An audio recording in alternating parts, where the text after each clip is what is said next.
For those of you that don't know me, I am Rich Bowen, and I wear a number of different hats. By day, I work for Red Hat as a community manager in the cloud computing department. I work on OpenStack. I also do some community manager stuff around the CentOS community.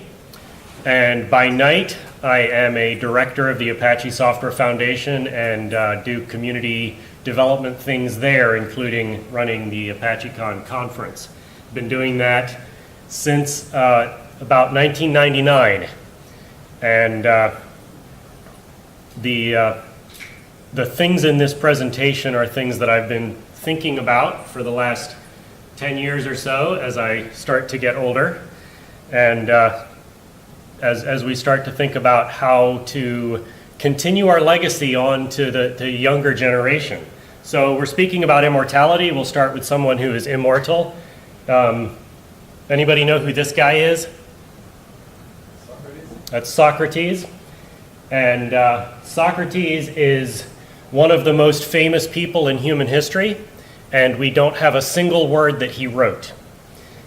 He actually believed that writing stuff down was to the detriment of your mental processes, and everything that he did was through talking with people. And so he would give lectures, and he was convicted of passing on bad ideas to the young and was sentenced to death. So this is him on his deathbed. He was sentenced to commit suicide by drinking poison, and he is surrounded by his disciples, one of whom wrote this all down so that we know about it. So there's somebody that's immortal. Here's somebody else who's immortal. Anyone know who this is? This is Vincent van Gogh, and by all accounts, he was a very unpleasant man, and by his own account. So my wife and I have been reading a book called Dear Theo, which are his letters to his brother Theo, and pretty much every letter consists of, send me money, the world owes me more adulation, why doesn't anybody appreciate me, send me money. He felt like a failure his entire life because nobody liked his work. And after he died, his brother's wife went around the world buying his artwork back up and launched a marketing campaign so that we now know about him.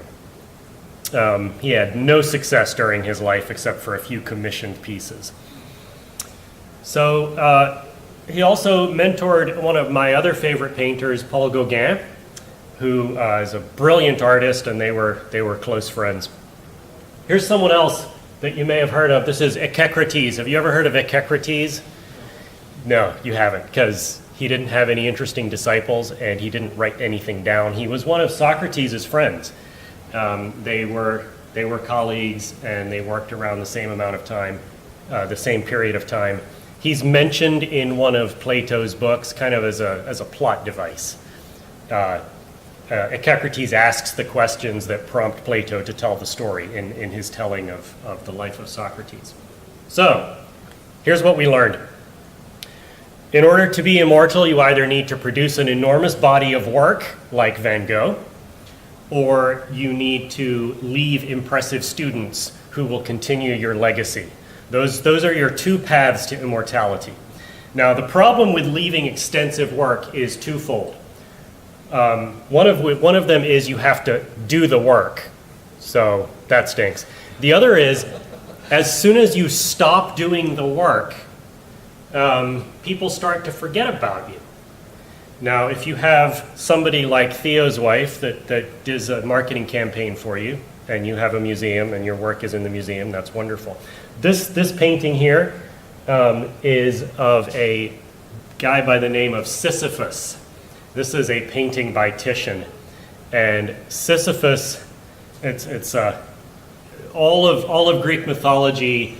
When someone is punished, their punishment is indicative of their crime. It always fits the crime. So Sisyphus was very full of himself. He thought he was the most important person in the world, and so his punishment was to carry a rock up the hill. And as soon as that rock reached the top of the hill, every single time he would drop it and it would roll back down to the bottom of the hill. The lesson there is if you think you're important and you are always promoting yourself, you will have to always be promoting yourself, because as soon as you stop, the rock will roll down the hill. So the punishment fits the crime. I love that story. Anyway, that's hard because you have to do the work, and you have to pick a medium that is permanent, like oil paintings. And by the very nature of what we do, everything we do is impermanent. And as soon as you stop doing it, it becomes irrelevant very quickly in software. Option 2 is to leave impressive students. And so Socrates left a student Plato, who left a student Aristotle. And these are three of the most famous people in human history because of the work of Socrates and of him mentoring these individuals. Now, a word of caution. Socrates mentored Plato, who mentored Aristotle, who mentored Alexander the Great, who destroyed large portions of the world. So be careful who you mentor, because your legacy might not end up being what you intended. Anyway, so how do we do that? And the rest of my talk is some very hands-on practical tips for mentoring the people that we wish to replace us. The very first thing that you must do in order to mentor, particularly in open source, is to give permission. And there are two types of permission that we must give in the open source community. There's social permission and there's technical permission. So we'll start with the easy one, which is technical permission. This is giving commit rights to your project. And it may be making them part of a GitHub organization, or it may be giving somebody commit access in your source repository. However this is done in your particular community, it may involve giving root on your servers in order to make changes to the infrastructure. Now, I say at many events that you should hand out permission like candy, because you turn people off by not giving them permission to do the thing that you want them to do. We want people to come join our communities, but we don't give them permission to. And there are many reasons why we don't give technical permission to our projects, and these kind of apply to the social side as well. We don't give out permission primarily, I think, because these people have not earned trust yet. Whatever that means in your particular community, we don't trust them yet. But when you have revision control, you can fix immediately what is broken. So when I first started working on the Apache web server project, I worked on the documentation side. The very first time I made a code commit, it was reverted within 10 minutes with a stern warning because I had broken something. And I'm going to talk a little bit more about that later. But we're worried that people might break something. And so we hold on to those permissions. But if they break something, and then we have to end up fixing it, it's important to have that rollback plan. But it's also important to actively engage with that person to bring them towards the right solution. So I made this change to the Apache web server code. Justin Ehrenkrantz reverted that change. But then he got on IRC and he coached me towards the correct solution and helped me make that commit that was my first code commit to the project. He didn't just kind of abandon me with a go away loser, don't come back. He assisted me to make the correct fix. Now, some things, it's legitimate to worry that they might get broken. If you are on an infrastructure team, you don't hand out root to everyone in the world, because when they break something, they might actually do something that is difficult to revert. And so, it's maybe you let them work on the dev system first. Maybe you allow them to gain this level of trust where you know that they're not going to break something. But always having a rollback plan is critical to that.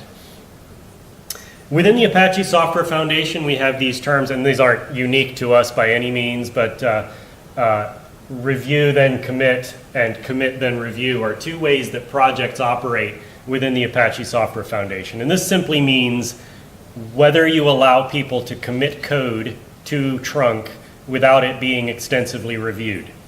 And the typical plan is you allow people to commit then review on a development branch, but on the release branch, you must review all patches that go into that for the point releases. Maybe it's security fixes and bug fixes, and that requires extensive review. On the OpenStack project, everything is review then commit, and when you try to commit something, it goes through CI that runs thousands of tests against it before it can even be considered by humans for commit. Now that involves quite a bit of infrastructure and orchestration. It's not something that every project can do. It takes a lot of money to do something like that. But these are different ways that you might handle handing out trust to people before they have proven themselves in some way.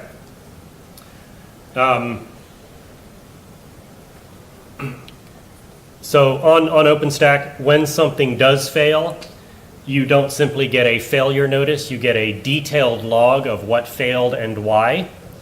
And this tests everything from the API interoperability to whether your code matches the style guidelines. And so it's fairly extensive.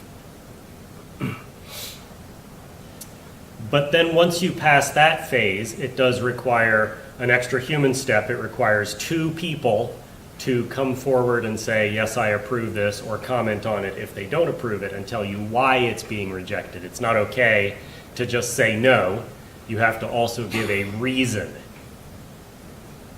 Now, some of these things overlap between technical permission and social permission, but there's a couple things that I want to talk about specifically on the social permission side. It's fine to give people a GitHub URL and say, send me a pull request, but there's more to it than that because we're humans. We're not simply lines of code. So giving social permission actually requires that you engage with people at a human level. And there's many subtle ways in which we forbid people to participate that we have to overcome in our communities. One of these ways is to give time to participate. And this is when you see a simple bug, you might say, you don't immediately go and fix it, but you give the beginners an opportunity to step forward and fix something before you do. There are bugs that are critical and there are bugs that are not. And identifying the ones that are not critical and allowing other people to participate is difficult for us for a number of reasons. One is because we love our projects and we want to get in there and do it the way that we want to do it. Another is that we tend to try to own particular parts of the project and say, that's all mine. But if you are wishing to bring more people into the project, you have to give them that time and permission to step forward.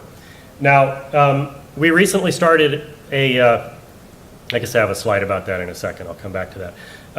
But if you want to do this seriously, you have to take the time to write up that ticket, write up the instructions, the information around the bug, and you'll find that it takes a lot more time to do that than to just go fix the bug.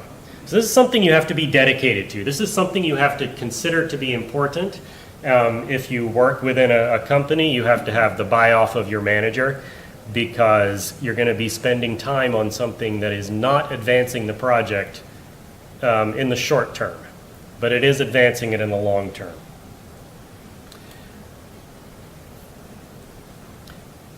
Asking someone to do something is incredibly important. It's it's not just, sending a message out to a mailing list, but also individually asking people to do something. And this does several things.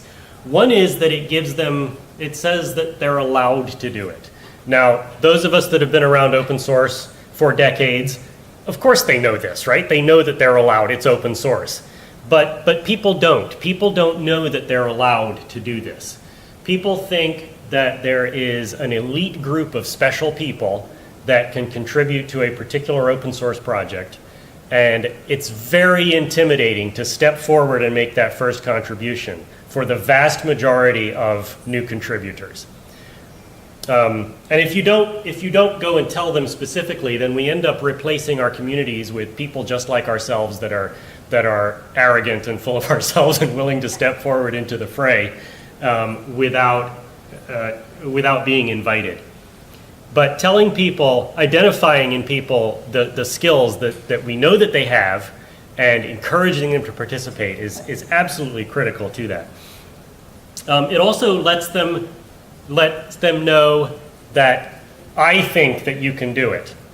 And that's also critical to people that are not likely to step forward on their own. Letting them know that I think that you're competent is amazingly psychologically powerful in bringing on a new contributor. And that's absolutely why I'm here today, because somebody did that for me. A subtle different thing is that it tells them that they're trusted, that you trust them to not ruin everything.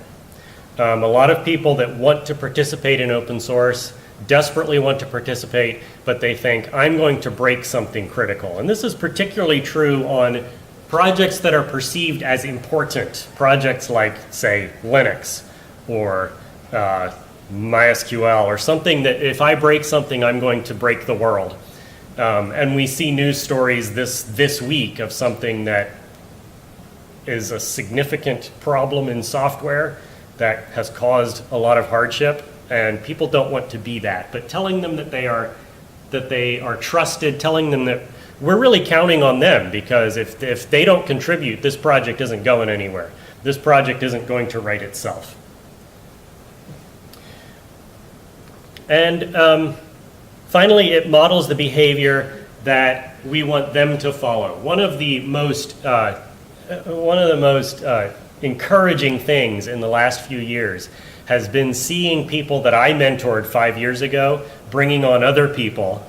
And there's a certain bit of pride in seeing them attribute that to me a little bit, but seeing them mentor the third generation, my open source grandchildren, if you will, it's really cool to watch that happen. So a little bit of looking back at my history. This is Ken Core. And he is a dear friend of mine. He actually works for the same company that I do. But back in 1999, I had written a chapter in a book about Linux. And I knew very little about what I'd written about. But Ken came to me and he said, you should submit a paper to this new conference that we're doing, and you should come and talk at this conference. And I said, there's no way that I'm doing that. I can't stand up in front of people and talk. I don't know anything about this topic. And he said, sure you do. You wrote that chapter and it was really good. And we think that you can do this. And so I submitted a paper to ApacheCon. This is a tiny selection of the badges that hang on my office wall of conferences that I have spoken at. I did actually count them when I was setting up my new office. I have 108 of these on my wall of conferences that I've spoken at. I've made a career of public speaking. And all of this is very directly related to Ken saying, you can do this thing. I didn't know Jim was going to be here. This is Jim Jagilski. And in 1998, I was complaining about the documentation of the Apache web server, and Jim said, well, then go fix it.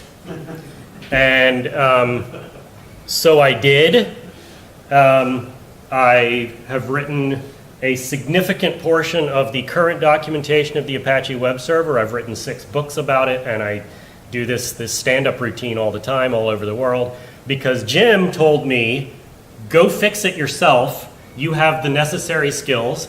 And here's some of the books that I've written as a result of Jim encouraging me to go write something. This is Sally Kuderi. In around 2005, 2006, she said, you should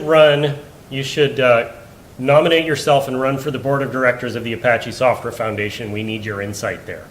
And I said, surely you're joking. I don't think that I have that kind of leadership abilities. This is one of the meetings of the directors and officers of the Apache Software Foundation a few months ago in Miami. I have served 3 terms on the board of directors. I'm a director now. And none of this is to say, look at me, how awesome I am. All of this is to say that you have the ability to significantly influence the life of everyone that you come in contact with by providing them with your trust and encouragement. And those of us that are in this room that are getting on in years, this is an opportunity to shape the world that comes after us. This is an opportunity to extend our influence decades into the future, long after we're sitting on the porch with our grandkids.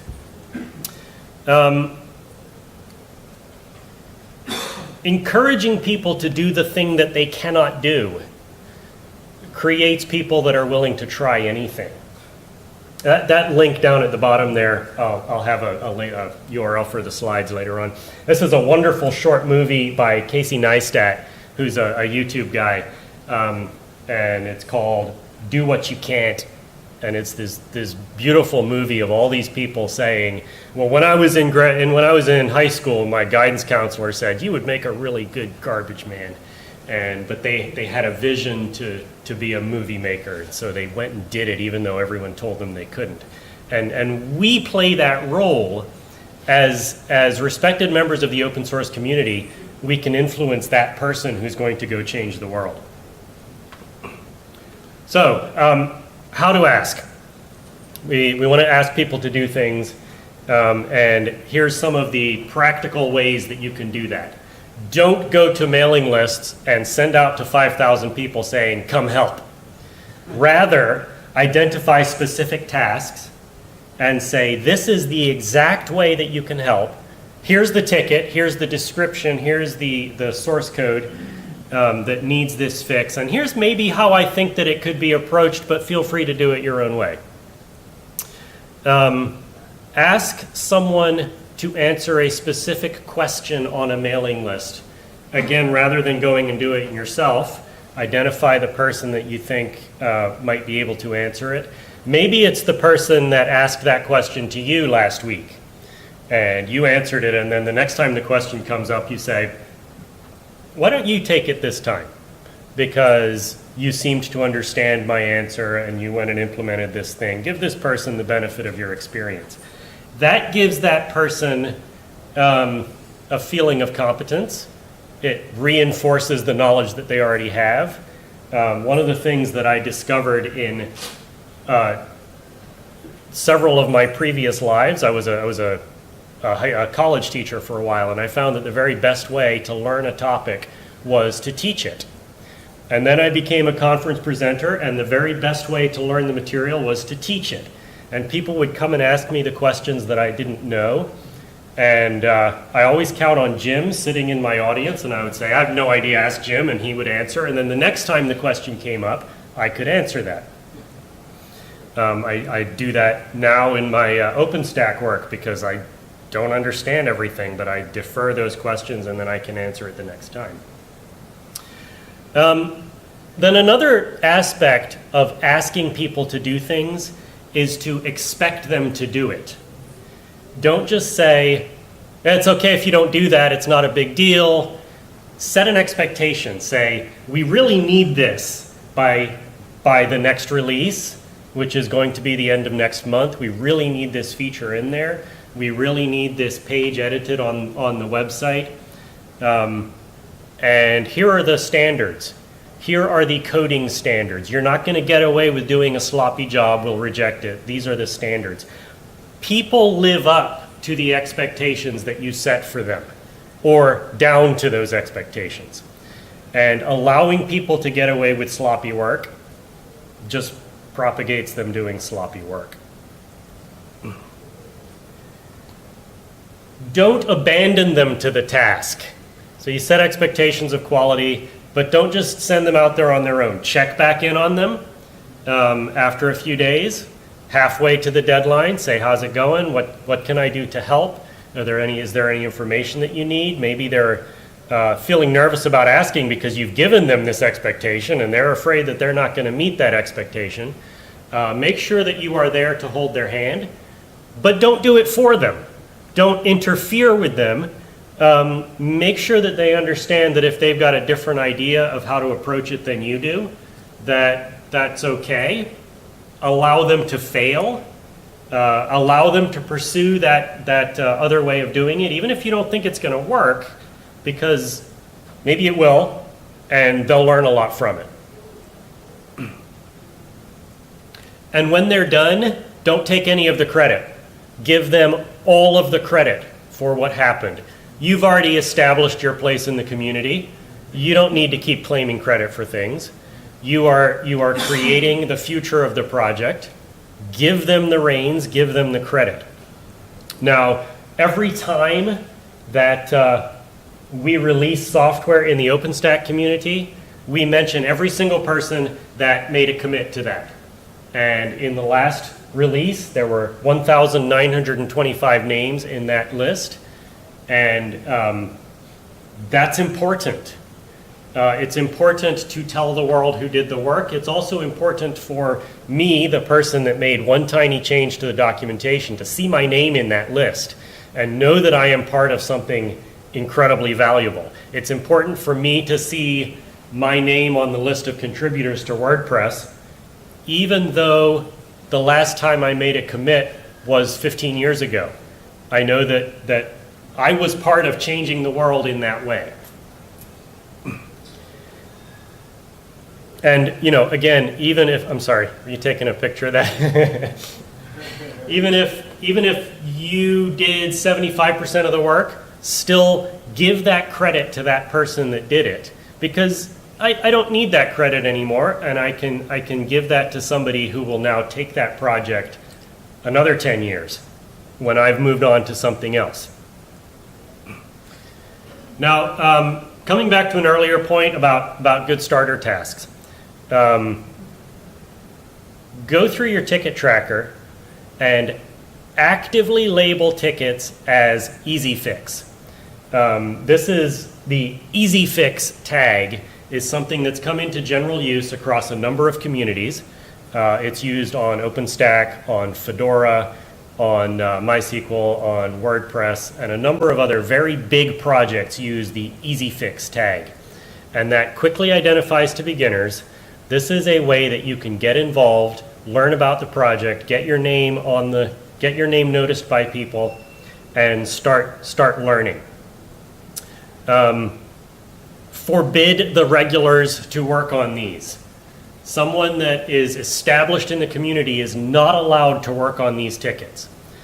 And every ticket needs to have a mentor attached to it. Somebody who's willing to help. Somebody who probably knows how to do it themselves a lot faster than the newbie is going to do it. But that's not the point. The point is to build your community. So we started doing this in the project. Oh no, that's a WordPress one. So they do this in WordPress, and so WordPress actually uses the tag good first bug. I'm not a fan of using the word easy. So in documentation, one of the things that I say is never use the words easy, simple, trivial, of course, various other variations on this, because the reason that people are reading your documentation is because they don't already know it. So the only reason that I support this easy fix tag is that it's already in popular use, and people know to look for it on projects. it's important to set expectations. You know, maybe this isn't easy. Maybe this is going to require some hard work, and that's okay. People want to be challenged, but it is a common phrase. So here's a ticket that is in the WordPress tracker, and you'll notice that it has screenshots on it. And if you scroll down through this ticket, someone has taken way more time to document the bug than it would have taken them to fix it. But they've taken screenshots and drawn circles around things and said, this is what we need to happen here. And so someone is then going to know exactly what they need to do. Now, it's not just a question of fixing that bug, but in the process of fixing that bug, they'll learn the CI system, they'll learn the revision control system, they'll learn the coding standards, and then they will be a more productive member of the community. This is my project at work. The Red Hat distribution of OpenStack, and we've done a similar thing here. We've identified problems that are tickets that are easy fix, and the regulars on the project are forbidden to work on them. Here's an example of one of those tickets. It not only describes how to reproduce the problem, it also describes exactly how to fix it. And so someone will go through this process. It may seem a little bit trivial even, but during that process they'll learn the overall architecture of everything in order to participate. Now, contributing to OpenStack is incredibly difficult. Contributing to other projects may be easier or harder depending on the local workflow. And those of us that have done it a few times cease to think about it. We have our checkout, we know how to fix stuff, we know how to check it in, we know how to trigger the CI. And so we tend to think that it's obvious and that people understand it, and they don't, because there's always some little thing there that everybody knows, and we assume that everybody knows, but if it's not clearly documented, then someone is going to stumble on that.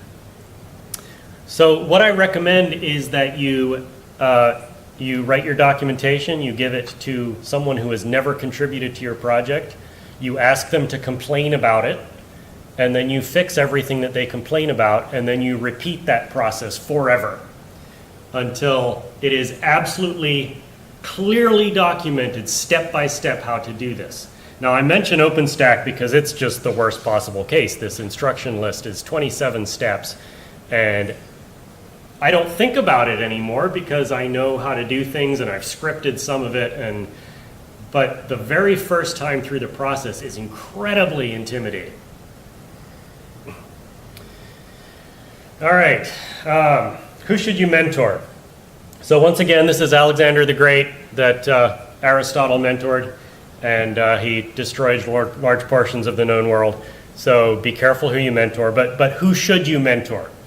And we have limited time to do this, and so we want to pick the right people that are going to give us the biggest return. The people that I focus on are the ones that ask good questions. The ones that ask the questions that I don't know the answers to, the ones that are facing difficult technical problems and want to know how to solve them. These are the people that I encourage to stick around and answer other people's questions, because for the most part, they know something that I don't.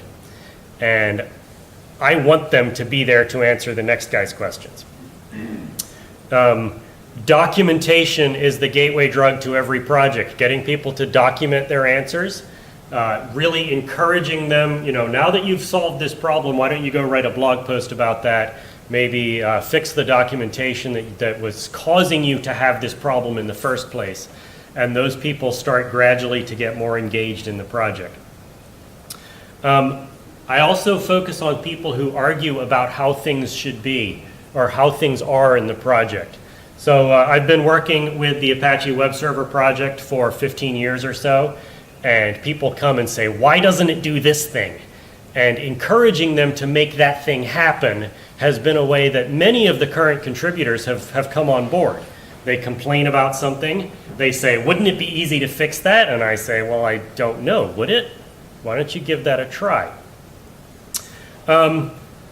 People who are answering questions on Stack Overflow are, I make a point every few months to go find somebody on Stack Overflow that's giving good answers to questions and encourage them to come back to the project and participate in the official documentation effort, because they obviously know a lot and they want to tell the world. They want to educate people. People that are working in the ecosystem, people that are writing plugins and modules around your project, these are people that you want to encourage to come participate in the main project. That will allow them to continue doing what they're doing, but benefit a larger audience.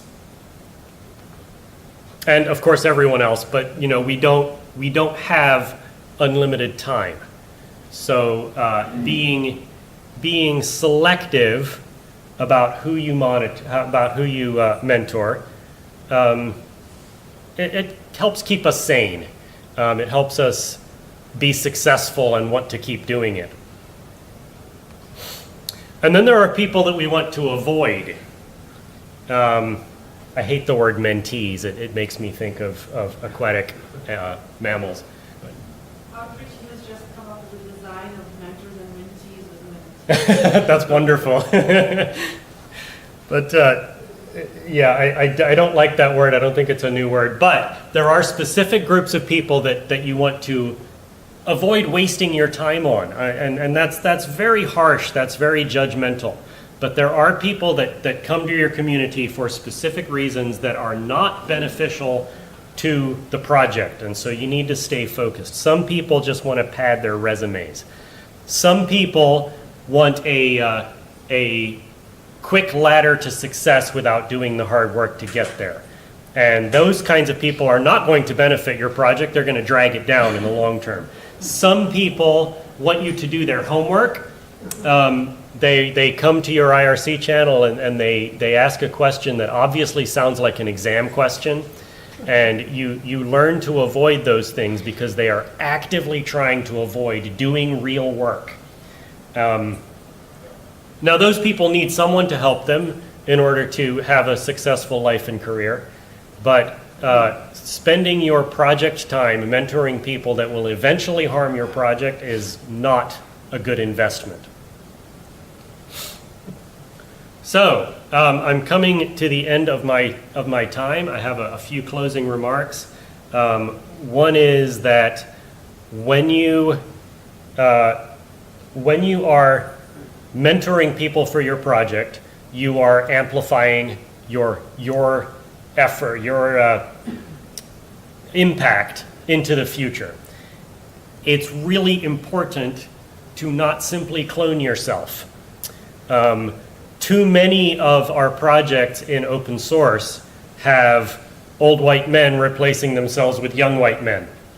And this is something that causes us to ignore the vast pool of resources, the vast pool of talent that is out there, because we only look for people like ourselves. And so you don't simply want to clone yourself. But this is definitely a way that you can touch the future. It's a way that long after you have left a project, your influence will still be there, and you will still be, in a way, participating in a project long after you have left it. This is not something that is merely for open source projects. It's anything that relies on people, which is all human endeavor. So I think that some of the things that are in here, things that I've been thinking about for many years, there are definitely ways that you can make the world better for someone else just by taking a few minutes out of your time to invest in another human being.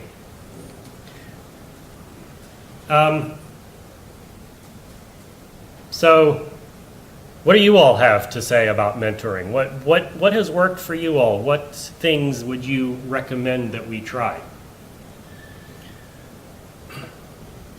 Yes, sir. Oh, I've got loads of questions. But All right.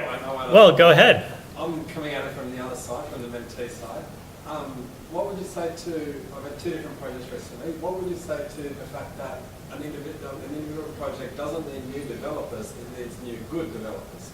So these 2 projects both had really good examples of what you said, of easy things to do, and yeah, sure, I did 1, then I did 10, then I did 20, and then it's like, but then it's still hard to do something hard. Yeah. Because it takes more time to review, and sure, you've done a few documentation factors, but still we're not going to merge your big refactor because, you know, and then you just hit a wall wrong on, you know, I've got, well, like, you've got 20 pull requests open, and it's like, it just stalls because you really need a close-up mentor.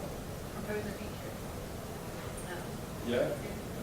That's a very difficult situation, both for the student and for the teacher, because you end up spending. So I gave a presentation something like this at FOSDEM a couple years ago, and somebody came to me afterwards and said, all of our core developers are spending 75% of their time mentoring beginners and no work is getting done.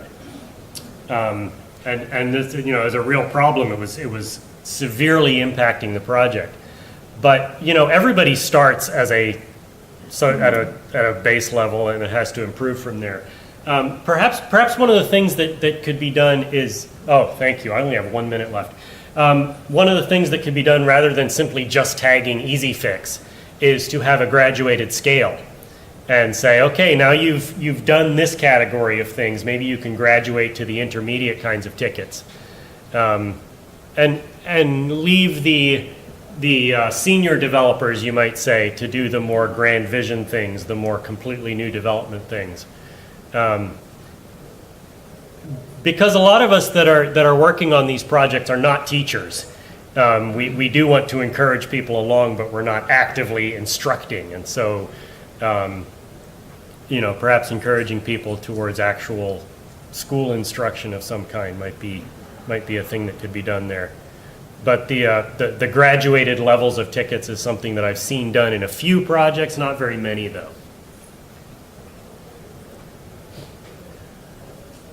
All right, well, I am out of time, sooner than I expected. I will be at the Red Hat booth if anybody wants to discuss anything.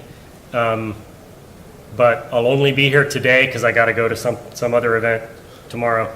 But please do come by and talk to me. Thank you so much for coming to listen to me.